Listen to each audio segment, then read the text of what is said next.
Logan Power Show. Nationwide. Yes. We're live here at Rivers of Love. Yes. We're here with one part of the group here, the Young Visionaries to my left.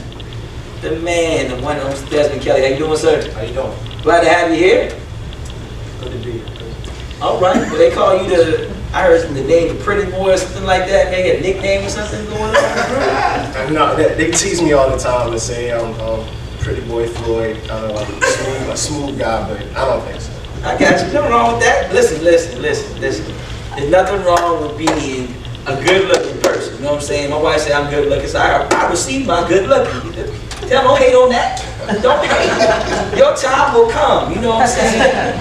My aunt used to call me ugly for a minute. You know what I mean? And she said, she used to argue with the ugly duckling, but she would turn. And so my cane, my voice changed, and your beard come, and then you're like, oh yeah, okay. And it comes. Okay, we hating on that. Don't hate on y'all like that. So, tell me what instrument you play. I play the trumpet and the flugelhorn. Gotcha. All right. So, on the trumpet, I saw you going in. How long you been playing? About 14 years. 14 years. Okay. Yeah. All right. So, the passion. Who taught you how to play? Honestly, to be honest with you, I never wanted to play the trumpet. It actually was my mother's gift, or it was her thing. Like I hated it. I thought I was going to be a basketball player or a track star. I thought I was going to be an athlete, but she wasn't afforded the opportunity to play when she was younger, so she kind of forced me and pushed me into it. And I kind of feel like the instrument kind of finds you in a sense. Mm-hmm. So who taught me was my first band director, Mr. Logan. Okay. Well, you get a shout out to your mom too, because your mom didn't push you. You know, you wouldn't walk in your car. No, she pushed me. If your mom did push you, then you was always like, I'm gonna play basketball, I'm gonna do track. So how were you good in basketball? I was pretty decent. I mean, you don't ever want to brag or boast about it. Okay. So you had college aspirations to play basketball and do track? No, college aspirations to run track. Okay.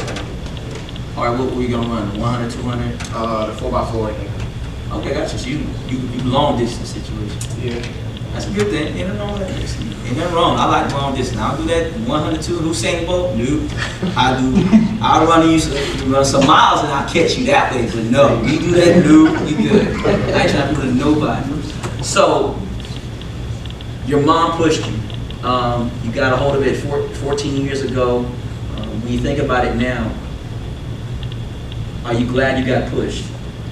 Most definitely. This has brought me and took me to places that I thought I could never go or afford it to. From being from Bamberg, South Carolina, like I know this is a small town, Hollywood, right? Correct? Yes.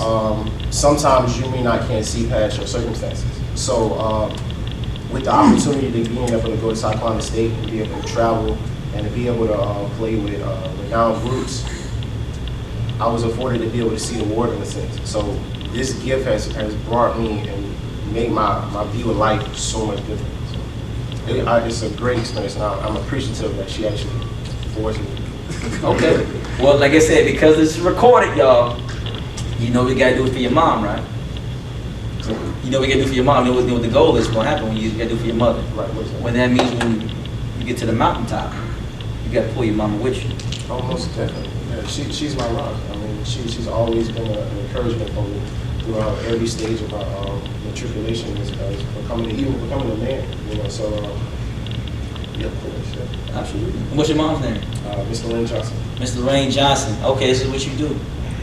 All those prayers you've been doing, all that sacrificing, the day that your son makes it on the big stage, ain't nothing wrong with yelling and screaming and going down all the aisleways and talking about, yes, you did it. Thank you, Lord. That's how you do it. Tell him, when he does it, when they are on the big stage, I want you to remember what I just told you. I want you to run, scream, holler. There's something wrong with that lady. She said, you just don't know what I prayed for and God did. That's how you gotta do it, man. Man, like I said, that's a parent's job. Their job is to celebrate the headache and saying, God, this child's getting on my last nerve, and I better hit the return to sender. Like, send this one back. Reply the email. I don't want this one right now. This one don't want to listen to me. But I'm glad that you listen to your mother, because some people, like I said, be honest with you, a lot of young people, when a parent pushes them, in certain cases they go opposite of the actual direction that they give them. Like, mom could say, I see something in you, I want you to do this. He's like, man, that's the last thing I want to do in my life, is do what you tell me to do, because I don't like what you tell me to do. But now you've seen big things. So let's get the final thought. You're looking to the screen, you're talking to the person that is in a small city, small town, ain't nothing there, and they've been given an opportunity, or they think this is what they're supposed to be, but God's not the plan for them. How can you speak to them right now and tell them what you went through to get over the hump? First thing I would say is your gift will make room for you. So no matter where you're at, it doesn't matter. As long as, like a few other members of the group said, that as long as you stay committed to God and always stay in a state of prayer, then He will always transition you into the place that you need to be. Not so much as where you want to be, but where you need to be. But the only thing I would say is to stay humble. Is the biggest thing that I can say, outside of the determination, outside of being persistent, is to be humble. Because I've learned that being humble can take me places that sometimes my talent won't allow me to be, if that makes sense. So I would say stay humble for the most part. Amen. So as our music plays, I want you to know this right now. Humility, there's nothing wrong with being humble. You know, humble is the person that you know you good. You say, God, I'm going to do it in your time, and I'm going to learn. And sometimes when you know, man, I can get out, I can surpass my mentor. But you say, you know what, I'm going to learn. Sometimes you tell teacher, like, you know, I got this. You say, you know what, God, I'm going to learn. I'm going to sit right here until you tell me it's time to move. Your gift will make room for you. Think about it. Sometimes you got all the talent in the world, but if you don't stay humble, and you don't know what your true gift is, God can't open this door for you because your heart ain't right. See, humility got us a heart issue. I'm a sacrifice. I'm going to give what God tells me to give. Father, you know, I'm going to stay right here. I know who I'm talking to. I'm going to stay right here. I know I want to go. Father, you already know I'm ready to leave. I'm ready to leave. Punch out. But I'm telling you right now, humility will be there for you.